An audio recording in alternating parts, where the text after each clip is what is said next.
C'est la top pensée du jour numéro 252, si je ne me trompe pas. On avance à petits pas. Un petit ajout sur la pensée du jour d'hier concernant la zone 2. Qu'est-ce que la zone 2? Et quelque chose qui m'a été demandé sur YouTube et auquel j'avais jamais vraiment réfléchi en détail, c'est cette transition. Où se trouve la transition zone 1, zone 2?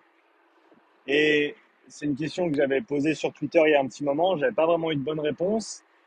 Et je sais même pas, en fait, au final, je sais même pas si ça vaut la peine d'essayer de distinguer entre les deux. Et je vais expliquer pourquoi je pense cela. Euh, Jusqu'à maintenant, j'aurais dit que la zone 1, c'est de la récupération active. Donc, il n'y a pas vraiment de stimuli, en fait, qui est appliqué au corps. Mais à mon avis, c'est pas nécessairement une définition qui se tient parce il y a pas vraiment, il y a pas de démarcation, en fait, au niveau du spectre d'intensité qui va faire la différence pour le corps entre stimuli et pas de stimuli. Ça va être relatif à ce qu'on a l'habitude de faire et par rapport au volume qui est appliqué.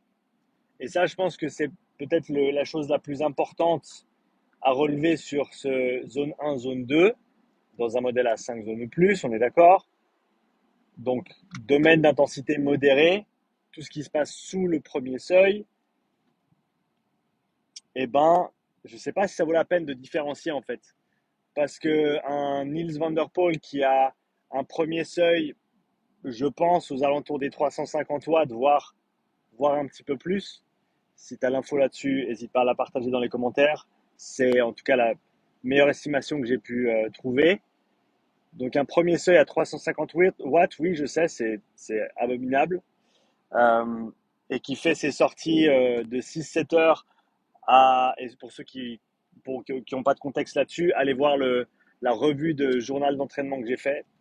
Donc le journal d'entraînement de Niels van der Poel, patineur de vitesse, champion olympique et du monde et tout ça et tout ça. Et recordman du monde aussi, si je ne me trompe pas. Double recordman du monde, ça va sans dire.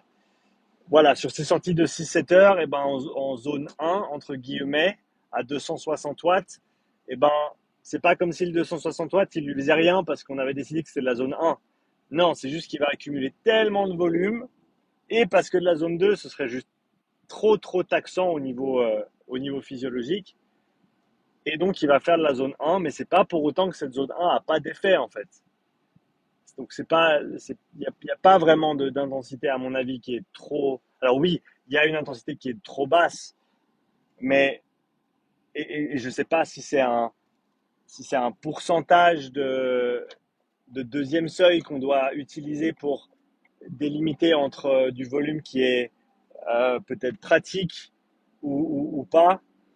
Mais j'ai de la peine à me faire à l'idée qu'il y a vraiment une marque en fait qui est extrêmement stricte entre cette zone 1 et cette zone 2.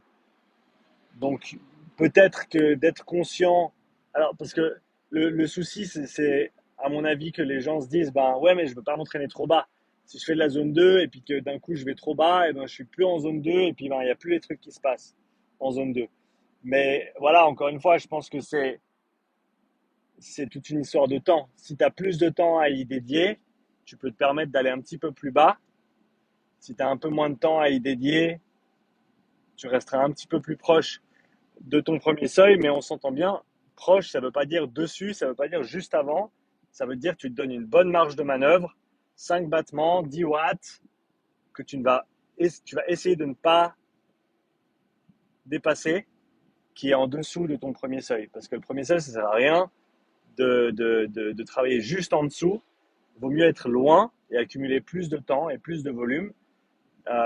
Mais donc dans cette optique-là, je ne sais pas vraiment s'il y a une définition. Il n'y a pas de définition, en tout cas à mon sens, entre la zone 1 et la zone 2. En général, c'est défini comme un pourcentage de la puissance critique ou du deuxième seuil. Mais je ne sais même pas si elle est pertinente, cette réflexion, parce que au final, encore une fois, tout travail va, tout travail va générer un signal. Après, est-ce que le signal est assez fort pour que le corps y réponde? Ça, c'est une autre question. Mais donc, à mon avis, je ne pense pas que ce soit productif d'essayer de trouver une limite entre la zone 1 et la zone 2. Je pense que c'est un spectre. Et oui, ça simplifie pas les choses parce qu'on aime bien les cases bien claires. C'est un spectre, mais il faut qu'on fasse avec. On n'a pas vraiment le choix. Et donc, voilà. J'espère que cette pensée du jour t'aide à conceptualiser la chose. Ça va pas t'aider à trouver ta zone 1 du coup, euh, mais à mon avis, c'est quand même une considération pratique importante de se dire qu'il n'y a pas d'intensité qui est trop basse, il y a juste peut-être un volume qui n'est pas assez conséquent pour une intensité donnée. Voilà, c'est tout ce que j'avais à dire. Laisse-moi un petit commentaire si tu as une perspective différente de la mienne, ou si tu es d'accord et que tu as envie de me laisser un commentaire, ça tu peux le faire aussi. Laisse-moi un like, comme d'habitude. Abonne-toi parce que c'est gratuit et tu peux toujours changer d'avis. Ça ne change pas et je te vois, je l'espère, demain pour une nouvelle pensée du jour. Allez, ciao.